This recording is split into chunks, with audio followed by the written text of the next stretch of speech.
Hey, good morning. Let's go over today's trade plan. So in the overnight session, ES tested and found responsive buyers at the 2084 naked VPOC, and from there we saw a bounce back up towards the previous VPOC of 2098. Heading into the open, we have pre-market resistance at 98 to 2100 quarter, and holding below that area would tell us that the sell side is still in firm control. And if we get a breakout above 98 to 2100 quarter, then we know that at least on the smaller time frames, we're seeing some more aggressive buying come into the market. It would not change our bigger picture view, and the larger pattern would continue to be bearish. And that's why sellers can still be active at the 2106 quarter to 0875, as well as the 11 half to 13 half zone.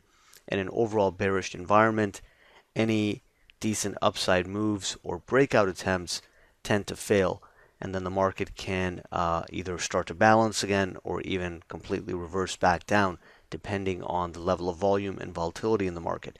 So even if we get a short-term upside push, we can still attract sellers at pretty much every resistance zone on the way back up, either for a tradable reaction or potentially even for a bigger move back down into the recent range. On the downside, we have pre-market support at 90.75 to 92 quarter. This is the more aggressive area of support, and holding above it will just tell us that the market is much more neutral. Below that, we have initial support at 86.88, but because the larger time frame pattern is still quite bearish, we'll have to exercise caution at the support areas below.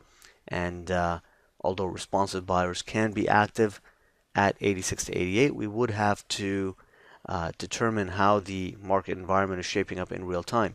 So, for example, if we are heading down towards 86 to 88 on broad market weakness and a strong trend down on the advanced decline and the NYC tick holding completely below zero, then it might be a good idea to exercise caution at 86 to 88.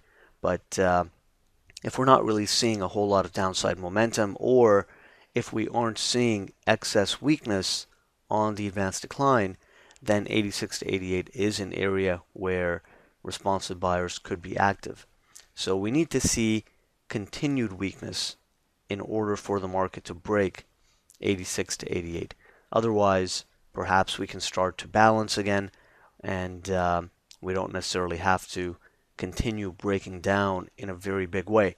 Below 86, we have the overnight low and the naked VPOC at 84, and then the next important area of support is around that 80 half high volume node down at 80 to 82 half, and then 75, 76, and the support areas below would of course continue to be relevant and active.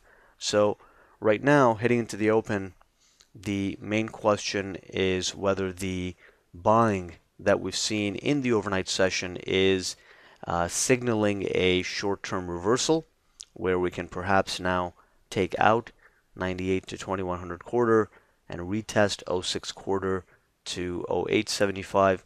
You have yesterday's high over there. You have the 08 quarter resistance level within that zone. So that's a pretty decent zone where sell side can be active. But if the market is truly bearish, then it could actually hold below 98 to 2100 quarter. So if the market is such that the sellers are in firm control, then we'll want to see it holding below 98 to 2100 quarter. But even if that zone gets taken out, it does not change the larger pattern that's in play. And sell side can still be active at 06 quarter to 0875 and 11 half to 13 half. If we start breaking above 11 half to 13 half, at that point, we have to reassess. It doesn't mean that sellers can't be active even at the higher zones. Most likely they will be, if nothing else, simply due to exhaustion. But then we have to reassess the whole larger time frame pattern that could be in play. But right now, the larger bias continues to support the sell side, and that's why we do have to exercise caution on longs. As day traders, we can certainly trade on both sides despite the larger time frame bearish pattern in play, but we just have to exercise a bit more caution, be a bit more precise with our entry and timing on the long side. And with the sell side, as long as you're getting good trade location, you have more going for you because that bias is in your favor. And if you're getting in a good location at a key resistance zone, then you just have more things working for you on that trade, as opposed to on the long side, you're going counter to the overall bias in the market right now. So it kind of lowers the odds of that trade setup working out, which just calls for a little more caution and precision. So those are the main ideas heading into the open. Let's see how ES responds to 98 to 2100 quarter. That's going to help us figure out the immediate bias right off the open. A failure at 98 to 2100 quarter could easily push us down into 90.75 to 92 quarter, which is the aggressive area of support, and then 86 to 88.